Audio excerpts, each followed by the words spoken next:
and also the Prime Minister and anyone else we can think of, and we've never got a reply. So no. So you're being ignored by this government. This Democratic government is ignoring the perspective of hundreds of thousands of Canadians who have concerns about legislation that disproportionately affects them, and you guys can't even get a meeting. That's very disturbing to me. Your Vice President of Public Relations, Tracy Wilson, said on September 21st that she is the gun lobby. Does she speak for your organization? I see. I would say that's a correct statement. We are the gun lobby. Yeah. Okay, so would you agree with her statement, and by extension, do you believe that it is the view of all of your members that ha ha ha ha ha ha, we've survived 7 years of the most corrupt, divisive, hate-inciting, failed government in the history of our country? That's a pretty accurate statement. I just get confused because your organization talks about firearm rights. And I have been subject, I see Ms. Wilson is here, to many of your attacks. So you, sir, then have come here with a political agenda of your own. Is that correct? I'm coming here to defend the property and my dignity as a Canadian citizen, actually. I see. And does defending the property and dignity of yourself involve the harassment of other individuals like my colleague, Ms. Damoff? Well, I would hope that your defense of this bill, it consists of more than mean tweets. The primary impact of this legislation is solely on law-abiding handgun owners or law-abiding firearms owners. Why do you think that is? My personal opinion, it's ideological and it's political. I mean, that's why you would have provisions in the bill that have no meaningful, play no meaningful role in public safety. Is it your position that it's not worth trying to limit access to weapons that are commonly used in mass shootings because there are fewer such victims compared to other such gun crimes? But you don't legislate based on outliers any more than you legislate against white rental vans because we had a van attack. Those victims deserve just as much respect as any other victim. The onus is on the government to prove that that's going to have a demonstrable positive effect on public safety. It keeps getting switched around, like somehow I have to defend what I've been doing for 20 years. And what Canadians have been doing for over 100 years. Your Vice President have appeared to have a very, very good grip on delivering mean tweets. They're in response to the abuse that we've taken for 7 years. So, I don't know. You can put it all on my shoulders. I can take it.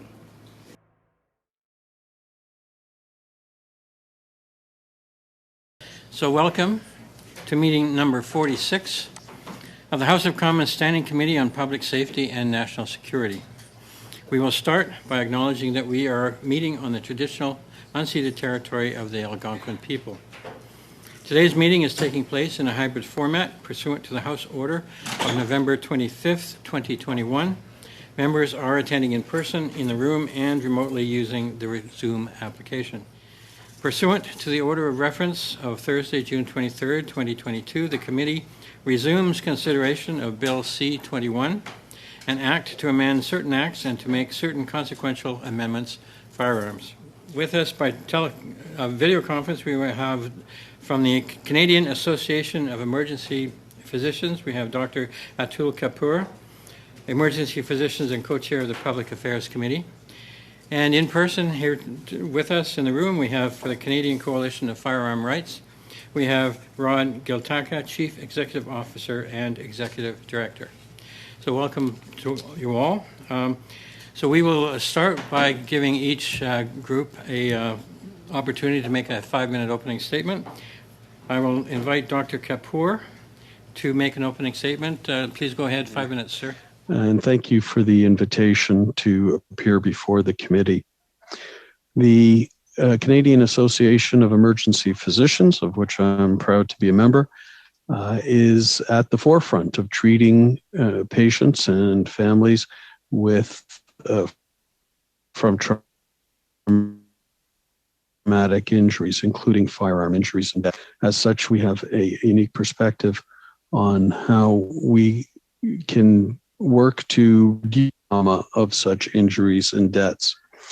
As well, we are particularly aware that despite a lot of publicity regarding homicides, 3 out of every 4 firearm deaths in Canada are suicides rather than intentional or homicide or accidents. In fact, Canada has one of the highest rates of suicide by firearms in the developed world.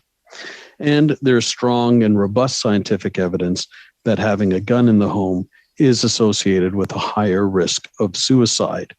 For every 10% decline in gun ownership, firearm suicide deaths dropped by 4.2%, and overall suicide rates dropped by 2.5%.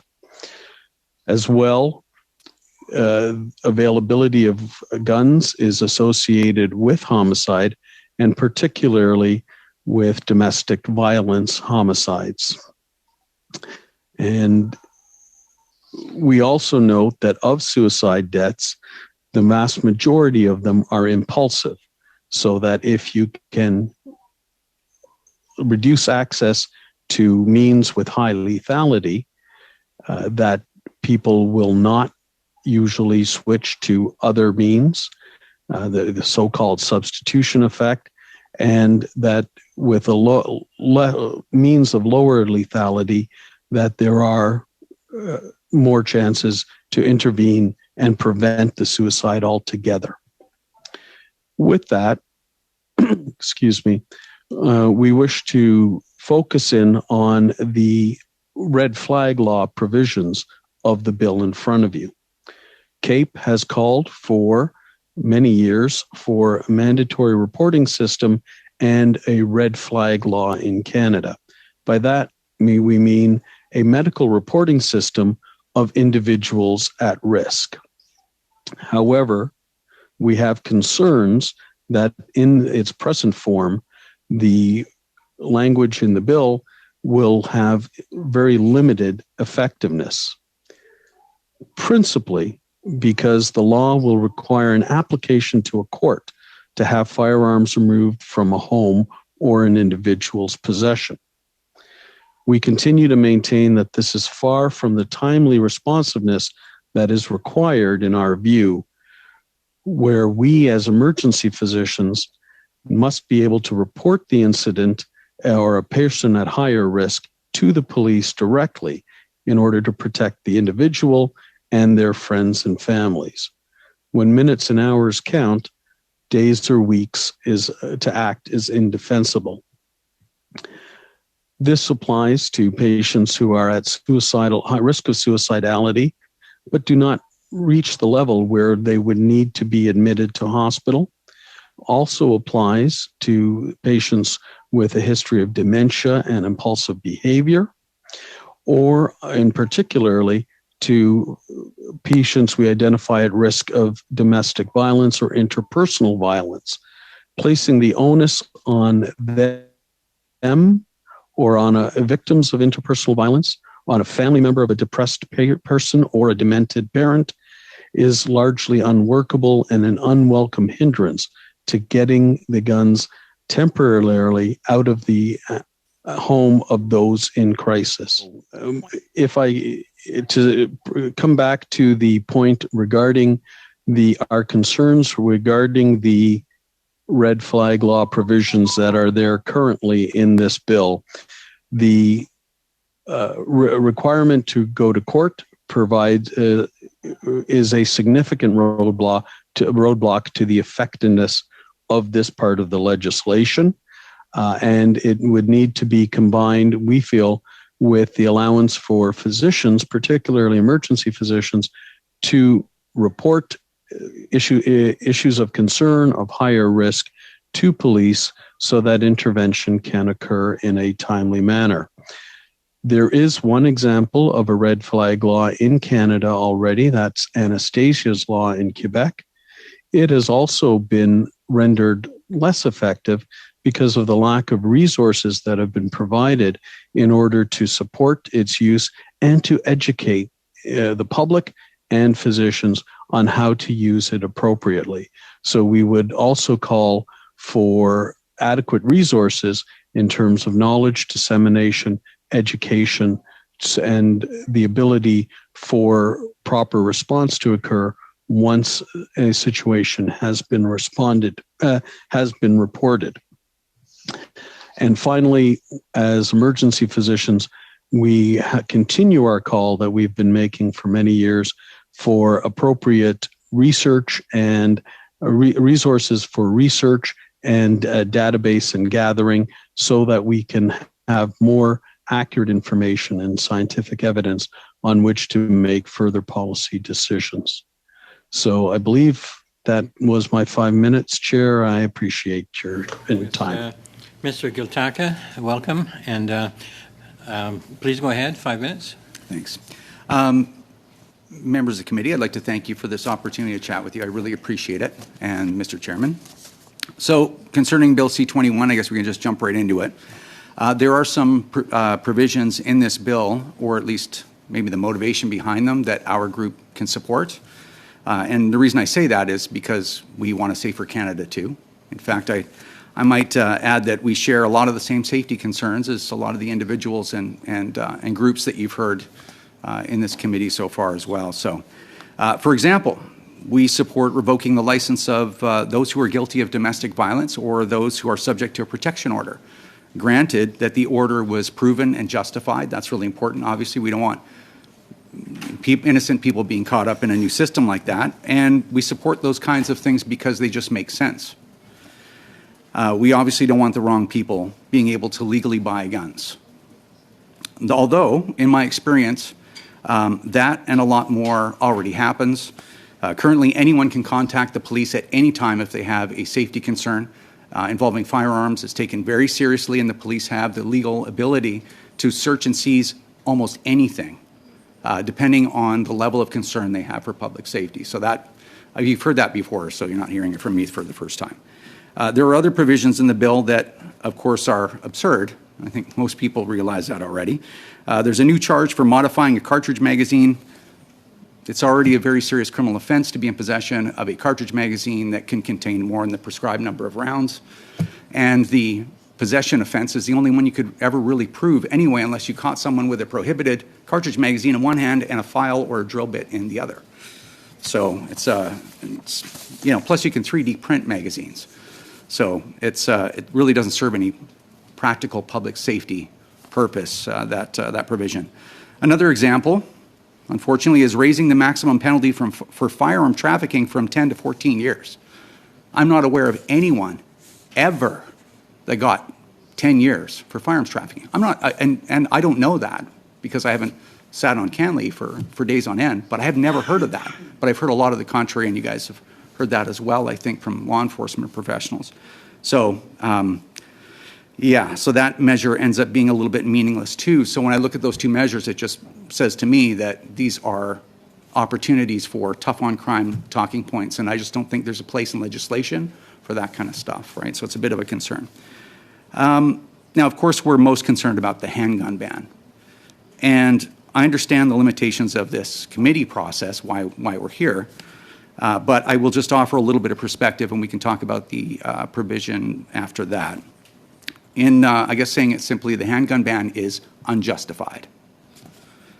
The committee heard some great information in this process and obviously some blatant misinformation.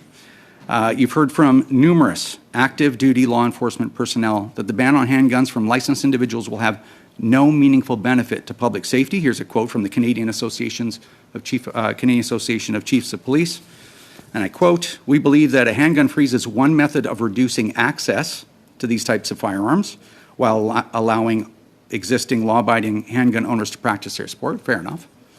However, we continue to maintain that restricting lawful handgun ownership will not meaningfully address the real issue.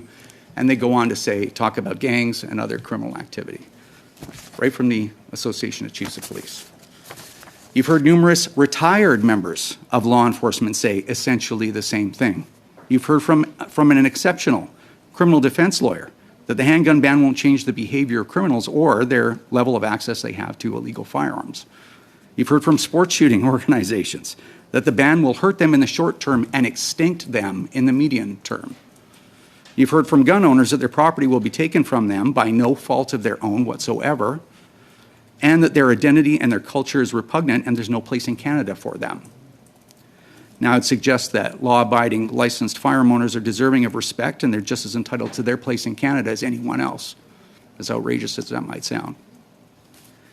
For non-gun owners, the nuclear option of gun bans sounds reasonable only because it's predicated on the idea that handgun ownership is some frivolous, self-centered, unnecessary hobby. And it ought to just be swept away along with these 650,000 people that are licensed to own handguns in Canada. So I'll tell you that that does not align with reality at all. So I don't envy you for having to deal with a bill like this, but I would ask that you explore other options to mitigate the illegal handgun problem, which we all can see very plainly, and before supporting a ban that affects only those who comply with the law. So I appreciate your time and I'd be happy to answer any questions. Well, thank you, Mr. Chair, and thank you to the witnesses. I'm going to start with you, Dr. Kapur. The studies that you just cited on suicide and homicide, can you tell us if those studies were done in the American or the Canadian context? Most of those studies, I believe, were done in the American context. Some were, I believe there are some Canadian studies, but as I said in my opening comment, one of the things that we have repeatedly called for is the resources for I research. Agree with you. And we need better. We definitely do need research. better data and information on this. Regarding, I would just hope that you could table those studies that you cited to this committee, because I'd asked for them from other witnesses previously and they didn't hand them in. So I hope that I can get a commitment. If you have those studies available, could you table them to the committee so that we can review them at a later date? Something I was a bit concerned about, maybe this is an education opportunity, but is there anything, I mean, there's nothing stopping you as a doctor, as an emergency room doctor, any doctor, from calling police if you have a concern, a safety concern about somebody who owns firearms. Are you aware of that? Well, there is actually a restraint on me from reporting things that are held confidential due to the medical relationship, the doctor-patient relationship. There are specific areas where I am relieved of my duty of confidentiality. For example, mandatory reporting of drivers. For where I have reason to believe someone has a condition that would make it dangerous for them to drive, there's specific legislation that relieves me of my confidentiality restriction. That doesn't necessarily apply in the situations that I'm describing here, where patients may have increased risk of suicidality or dementia and impulsive behavior. So that is a restriction. That's interesting, because I've seen cases here in the Ottawa area where somebody had a mental breakdown and the doctors did call police and they seized his firearms, and he actually had to go to court to prove that he did not have a mental condition in order to get his, or that he had passed the mental condition, that it wasn't an issue, in order to get his firearms back. But that's very interesting. That's something we'll explore further. Thank you. Mr. Giltaca, would it be fair to say that your coalition represents the views of hundreds of thousands, if not millions, of law-abiding firearm owners in this country? Well, I don't think I could claim to represent that number of people, but that's pretty much the consensus, I think, of certainly most people that would have a restricted PAL, meaning they're licensed to own handguns, and certainly a great number of the 2.3 million other licensed Canadians that own a variety of different firearms. Of course. We can't obviously speak for every single person, but a large constituency. Now, given how large of a constituency of people whose views you represent or align closely with, and the importance of firearms legislation to your community, it would seem prudent that any government consult with you guys about their proposals. Did the government consult with your organization, or, as far as you know, any like-minded organizations when drafting Bill C-21?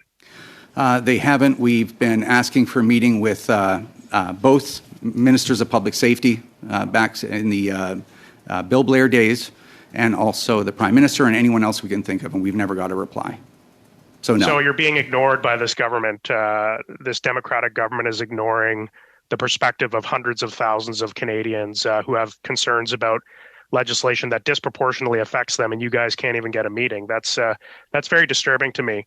The Liberal government has repeatedly said that their legislation doesn't target law-abiding firearms owners, but I think we've seen with C-21, the handgun freeze, and now C-21, that the primary impact of this legislation is solely on law-abiding handgun owners or law-abiding firearms owners.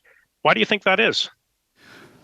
Well, my personal opinion, it's ideological and it's political. I mean, that's why you would have provisions in the bill that have no meaningful play no meaningful role in public safety. I don't want to put too fine a point on it, but yeah, that's my opinion. It seems to me what's at stake here with this legislation is that there's an entire culture of people in this country who've been in this country for as long as even before we became a country, that are now going to be slowly phased out of existence by this government through this kind of legislation.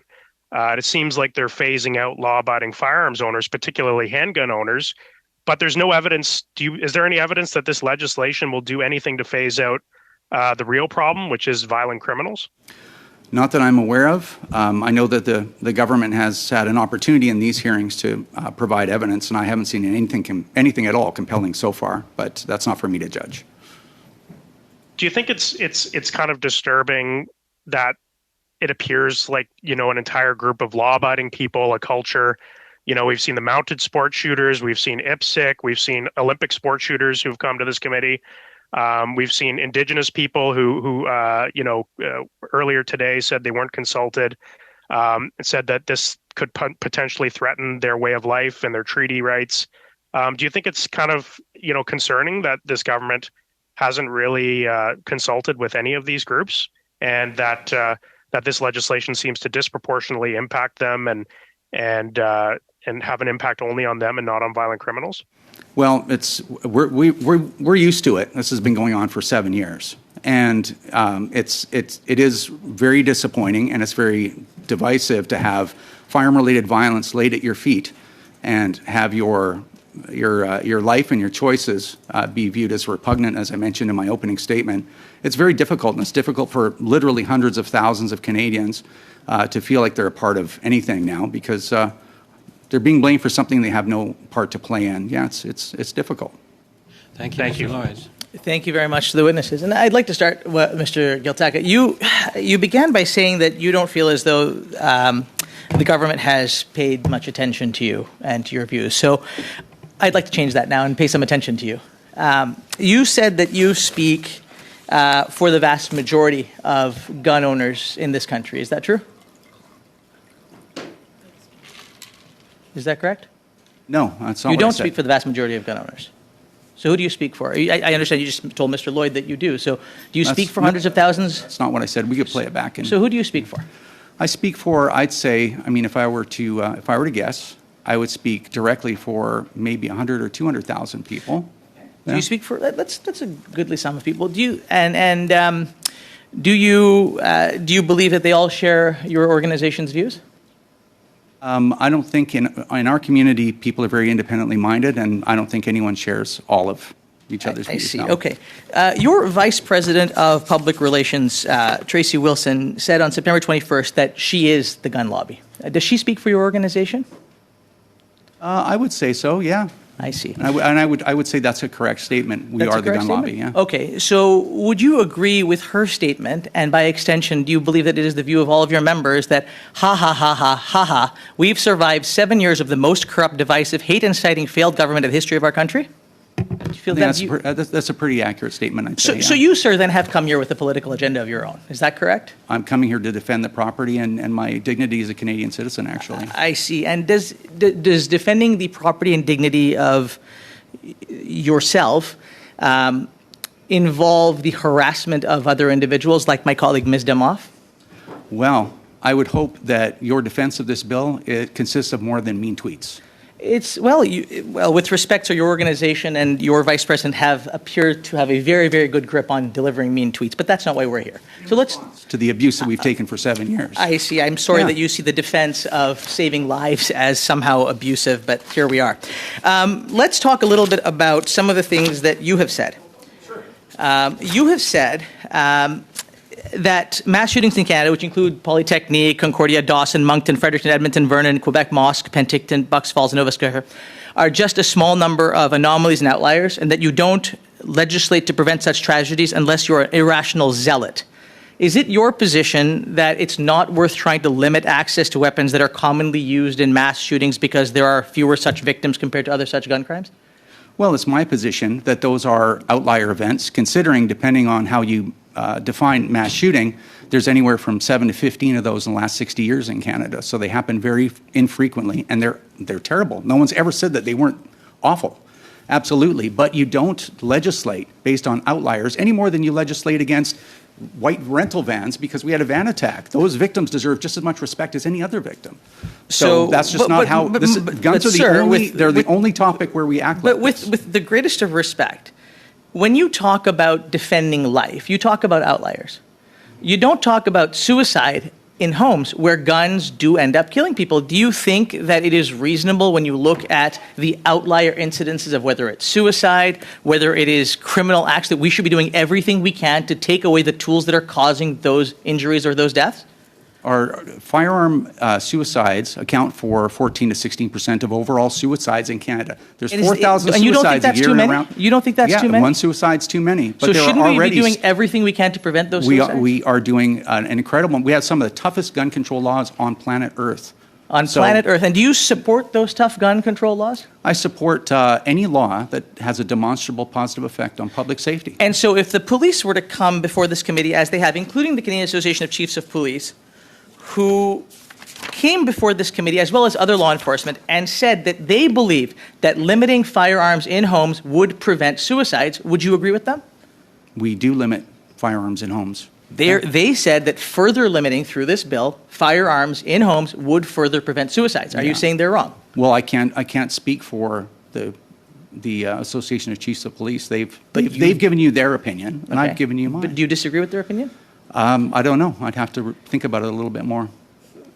So, but either you do. I'm sorry, I'm confused. Earlier you said that it wouldn't help prevent. I think that the laws that we have right now are adequate.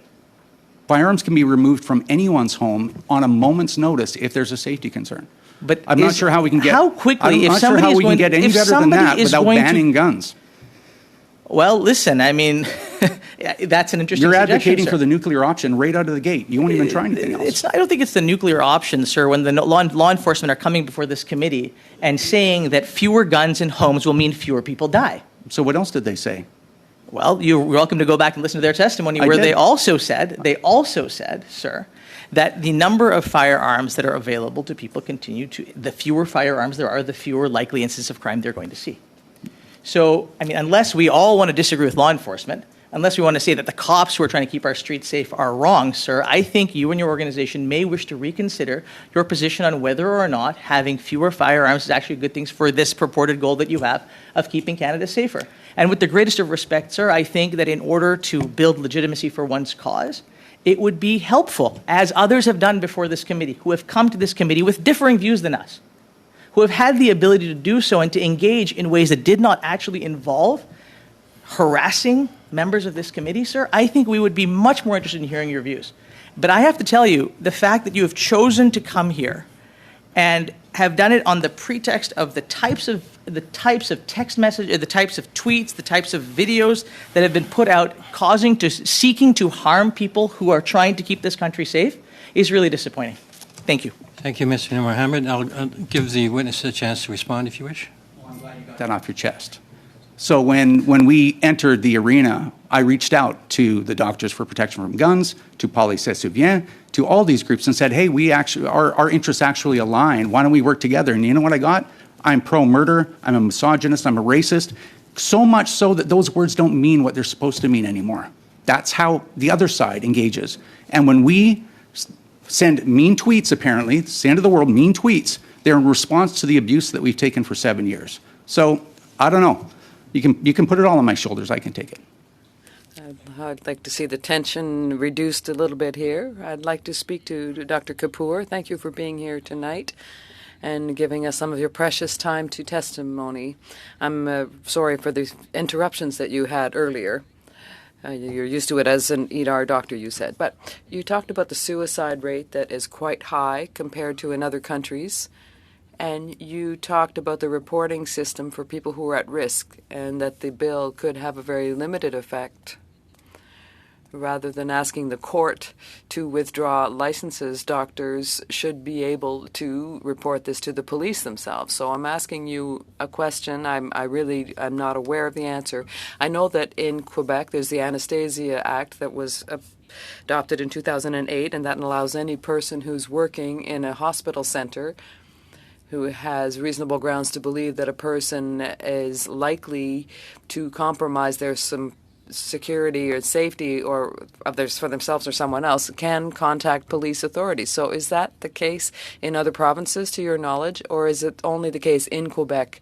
And do you think indeed that it would be a good thing to conclude this in a federal framework, not necessarily because this is a provincial area of jurisdiction, but still, to your knowledge, does this exist in the other Canadian provinces?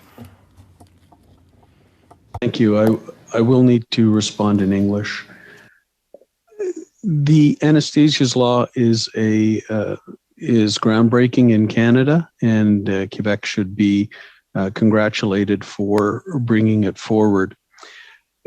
As I had said in my response to a previous question, there are requirements for confidentiality of what we learn in a doctor-patient relationship, and there are limited specific exclusions to where we can breach that confidentiality. Anesthesia's law provides that. In many of the situations where we think that would be appropriate, that is not available in other jurisdictions. We think that this is an important aspect of it, is this federal legislation with the improvements that we suggest, but it will need to be followed up with provincial changes to allow for that specific release of confidentiality requirement. The other aspect of anesthesia's law that has been unfortunate and disappointing is its limited effectiveness because of, we feel, two aspects. One is that not enough education has been done to the public and to medical practitioners about anesthesia's law existing, as well as under-resourcing of the police so that they are not always able to adequately respond when such notice is given to them. So I think those are some areas of a potential improvement and synchronization between federal law and the provincial jurisdictions. Je vous remercie. Thank you. I always like to ask healthcare professionals, and I want to ask the question. I know that the government sees the proliferation of firearms as a public safety issue, quite rightly, but could you explain to us why they should see this proliferation as a public health issue as well? What is your opinion on that? As I said at the beginning, we find that a lot of the debate is focused on intentional violence, homicide, and other areas of interpersonal violence.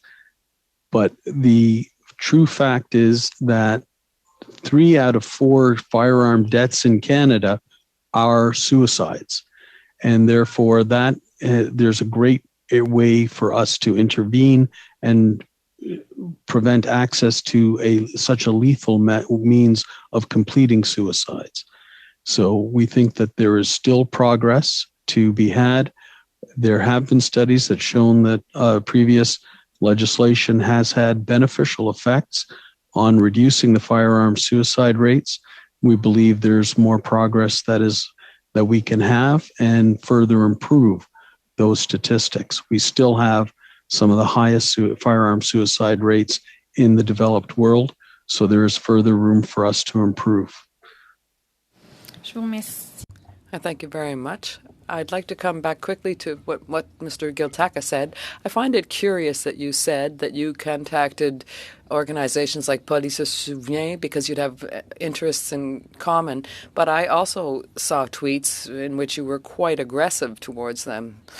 You said, irrational, hyperbolic, dishonest, low ability, slanderous, hateful, fear-mongers, whatever that means. And so I'm having difficulty wondering how you might have collaborated or cooperated with that organization. You mentioned all of the groups that testified before the committee to say that this wasn't the best solution to firearms, and perhaps you forgot to mention the groups that all the groups that came to say C-21 was very good. So I think you have to take that into consideration as well, and the fact that surveys show that most firearms or gun owners really support this, 67% according to one survey I saw, and another one according to Léger Marketing. Thank you. Take a chance to respond if you wish. There's nothing to respond to there, I don't think. Okay, thank you. Dr. Kapur, I'd like to start with you. Honestly, the red flag law section of this bill has been the one that I think all committee members have been agonizing over, because the testimony regarding it has really been all over the place. And I've read your organization's brief on this, and I think if we can find a way to give physicians that ability to freely talk with law enforcement, I think there's a willingness there to do that. But and I think we take into account, you have raised similar concerns as other witnesses, namely placing the onus on someone to go through an already overburdened court system is problematic. I guess, how should I phrase this question? In your mind, the police have repeated this. They feel that if there's an emergency situation, you should always, always, always go to the police. But we've heard from other witnesses, and I've certainly heard from people who have talked to me outside of committee hearings, that some groups may have a distrustful relationship with the police.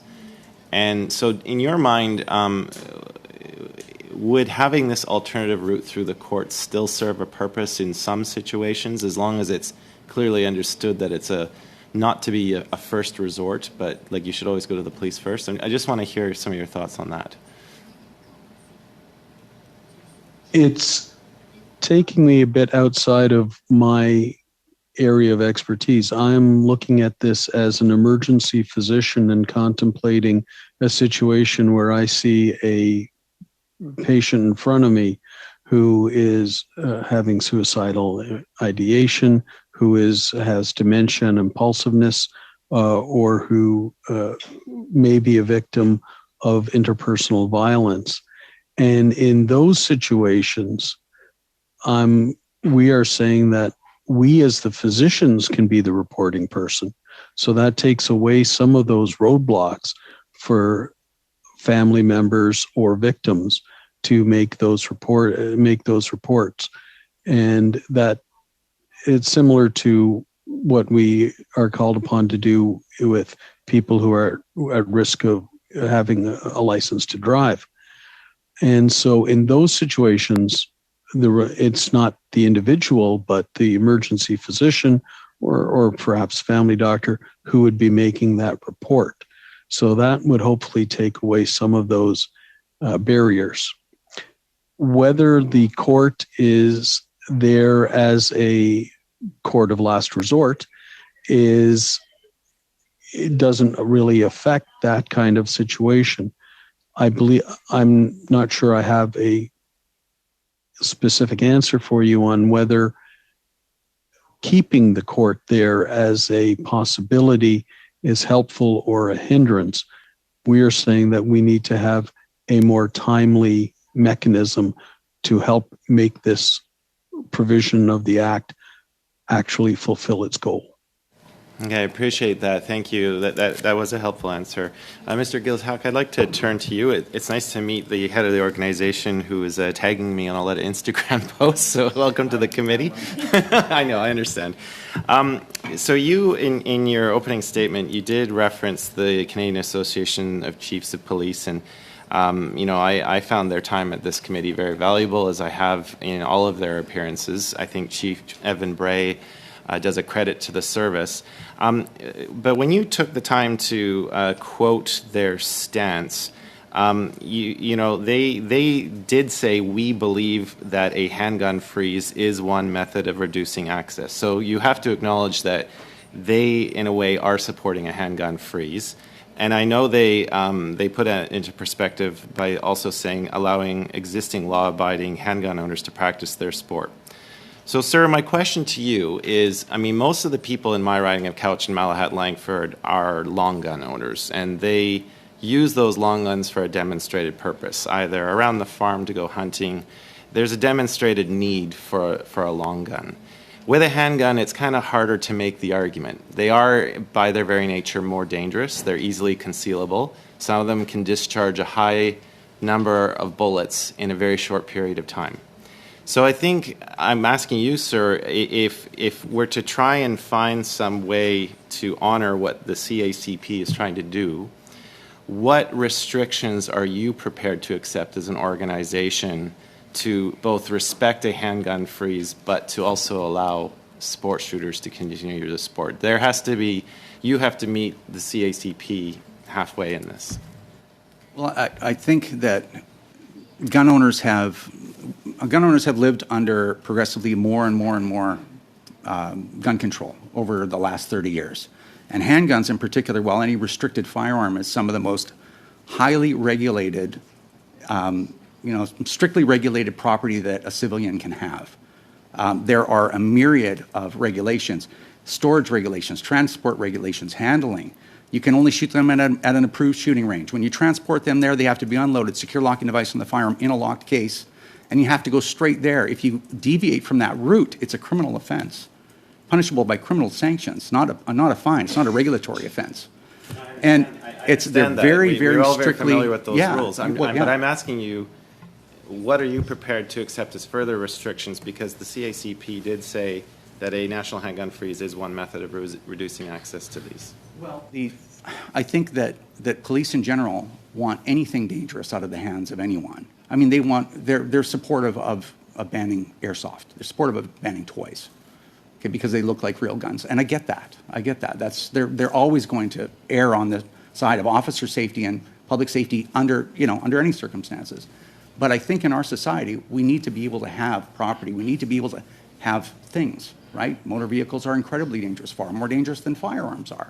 And they can be misused just like firearms. But we accept in our society that people should have an ability to have motor vehicles, even some that can go 200 miles an hour, unregulated. So it's really a matter, in my opinion, of it's like we are not anti-regulation. So we need to have effective regulations that keep keep firearms out of the hands of people who would misuse them, for sure. There's no argument there.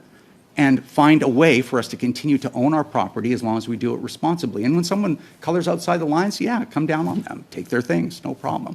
But we have to be able to live, and people have had handguns for over 100 years in this country. They've been registered since 1934. I'm sorry, I'm going to have to cut it off here. Thank you, Mr. MacGregor. Good. Thank you, Chair. Thank you, witnesses, for being here with us today. I'm going to start with you, Mr. Giltaca. Thank you for being here and for your testimony.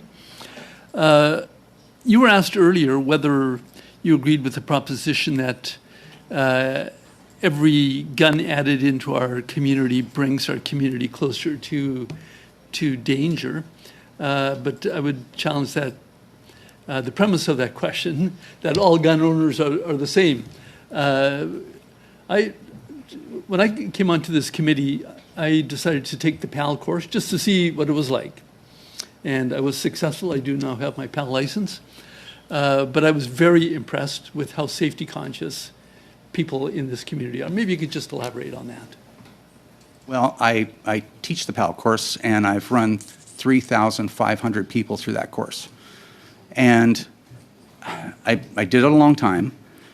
And I will say there was probably, to be honest, 10 or 20 people that didn't make it twice through the course, and I did advise them not to buy any firearms because it just wasn't something that was for them. But I think most people have the same reaction that you did, that the amount of regulation is more than sufficient, the safety is sufficient. Now, there are things that could be improved, and I'm more than happy to submit some ideas in a brief before the deadline. But yeah, I think most people would agree that have gone through it, got their license, saw what this is all about, understood why people own firearms in the first place and how important it is to them. And I'm glad you had that experience. Thank you. In an earlier study that this committee conducted about guns and gangs, we learned that the vast majority of firearms used in crime were smuggled in from the United States. And one of our witnesses said, we live beside the largest gun manufacturing culture in the world, and we share the longest undefended border with them. So admittedly, this creates a big problem for us. But perhaps you could just comment on that, the difference between guns owned by lawful gun owners and guns smuggled into the United States by criminal gangs. Yeah, the overwhelming firearms used in criminal behavior come from the United States. And that's anywhere from 80 to 90%, I think, and it varies by jurisdiction. So, for instance, there are some smaller cities in Canada where they would have more domestically sourced guns, but they're seizing less guns overall. So even just a little bump in domestically sourced guns reflect as a higher percentage. But typically 80 to 90% come from the United States. The remainder of those, virtually all of them that would be domestically sourced, are stolen guns, which is property crime. And when it comes to handguns, they're very securely stored, as we know. The law makes us do that. And then a very, very small percentage, in fact, we found out what the percentage is because it's not available data in Canada, around 7/1,000ths of 1% of gun owners engage in straw purchasing. So we think there's somewhere around 50 instances of that over the last 24 years. So a very, very minuscule amount of that, some stolen guns, and then the overwhelming majority being from the United States. Well, thank you for that. I have a question about handguns, just following up on a question from Mr. MacGregor about regulating handguns. I don't have my RPAL, just my PAL, and I recognize that there are even stricter regulations about having a handgun. Would you agree with even stricter regulations rather than an outright ban? Do you think that's necessary? I think there's a few holes that could be plugged in the system, and I'll give you an example. During the PAL application process, you have to provide 2 references of people that have known you 2 years or longer, and if you're married or common law, your spouse has to sign off on your ability to own and use firearms. 90% of those references are never called. We ATIP'd that. And in my opinion, one of the most important aspects of that application process is the human intelligence, right? You're asking someone if they're okay with their applicant friend having a firearms license. And that aspect of the system that already exists is not being used.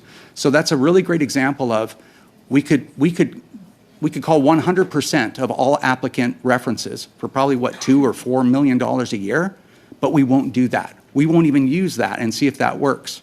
And remember, only a tiny, tiny fraction of these guns are ever domestically sourced in criminal behavior anyway. But even just that tiny fraction, we won't do it. We want to ban handguns instead because it's ideological, as we've seen. Thank you, Mr. Van Popta. You talked about mandatory reporting for firearms. We know it's difficult because it crosses several jurisdictions, including rules that doctors impose on themselves. So I'm wondering if you'd be supportive of a federal requirement for mandatory reporting, which is something that we could hopefully put into Bill C-21 that would require you, so if there were reasonable grounds that a patient may pose a danger to themselves or others, there would be a mandatory requirement that you report that belief to a peace officer, firearms officer, or chief firearms officer for use as evidence in an ex parte application.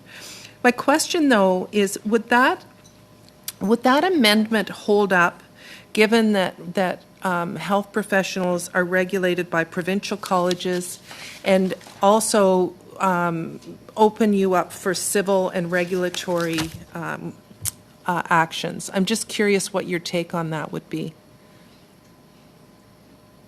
Well, I am not a lawyer, proudly not a lawyer.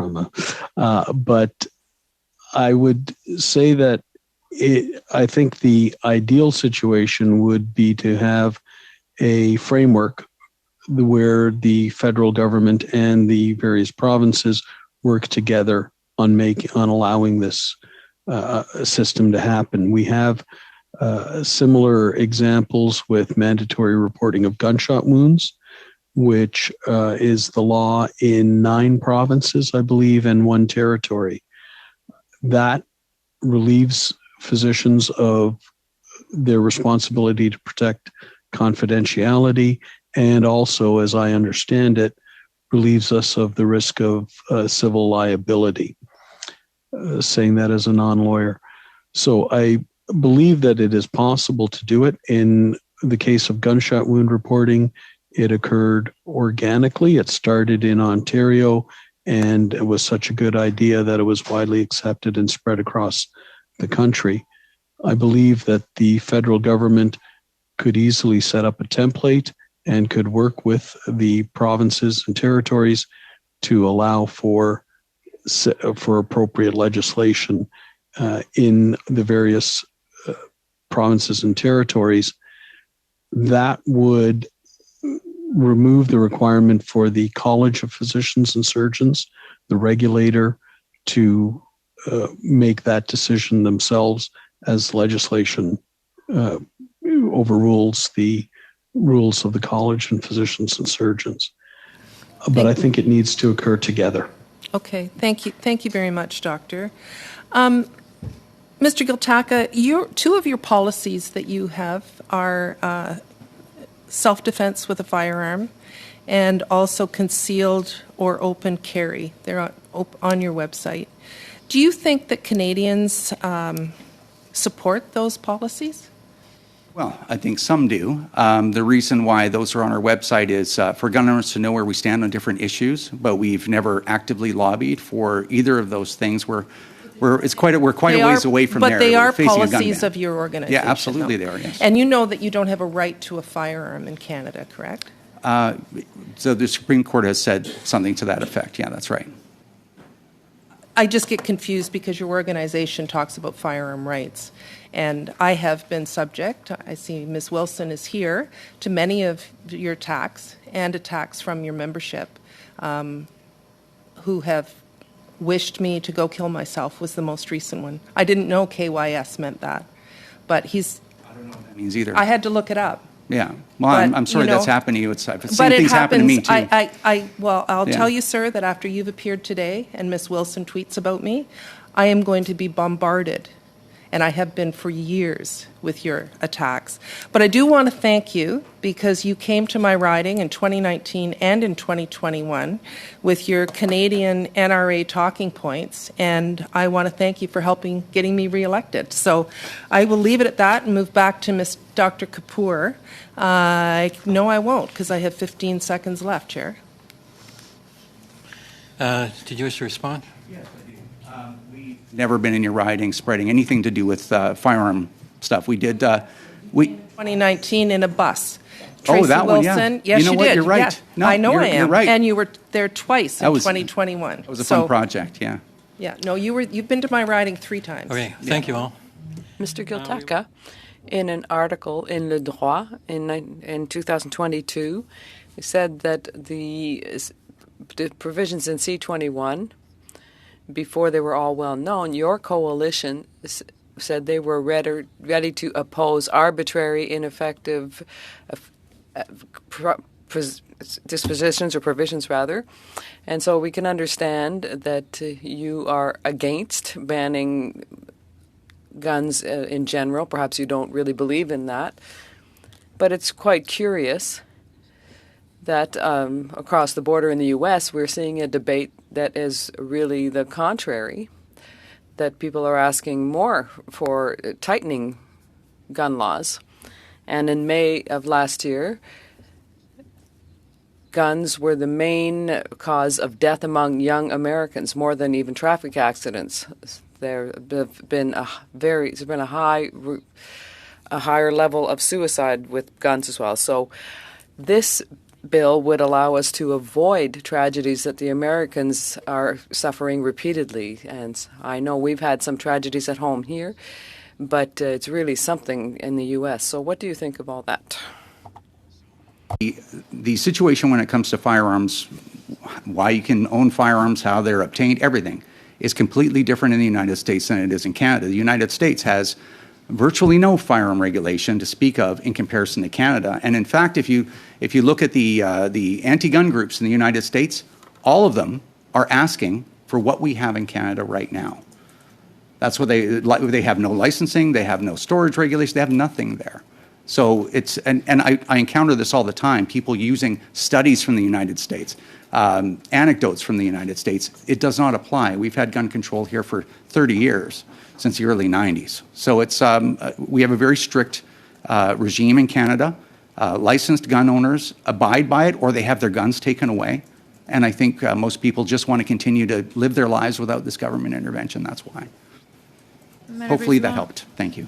Malheureusement, il y a toujours Unfortunately, there are always exceptions to the rule, and there were legal gun owners who have also committed atrocities in Canada. In Quebec, we're not sheltered from that, and I think that regulating something like guns can be a good thing. I heard you talk about effective regulation.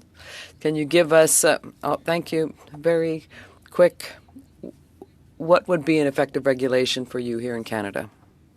Well, there's a lot of different aspects of firearm regulation, and certainly I think, you know, I have my own concerns with holes in the system. I talked about the licensing system, the application, where the firearms program doesn't call references, and I think especially if you think in terms of domestic violence, if someone whose husband is trying to get a firearms license and they're never called, and that person gets a firearms license and can buy, own and use firearms, that's a concern for me.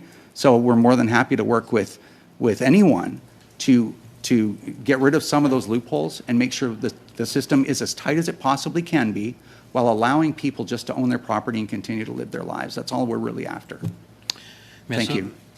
You know, I keep on hearing the word ban being used in place of a freeze. I think it's important to use the correct terminology. I mean, like what Bill C-21 is doing, I mean, people who currently own handguns will be allowed to keep them and use them. They may not be able to buy a new one or sell the one that they own or transfer it to another person after C-21, but they will still be able to use the handguns they currently legally own. So it's very important to get that clearly on the record.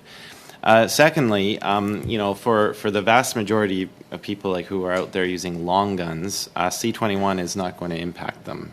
People with a possession and authorization license can still go out and buy a bolt-action rifle or a shotgun, and this bill is not going to impact them. And you know, if there are restrictions on trying to control the number of handguns in Canada, and people still want to get into sport shooting disciplines, there still are options with rifles, right? You would agree with all of that.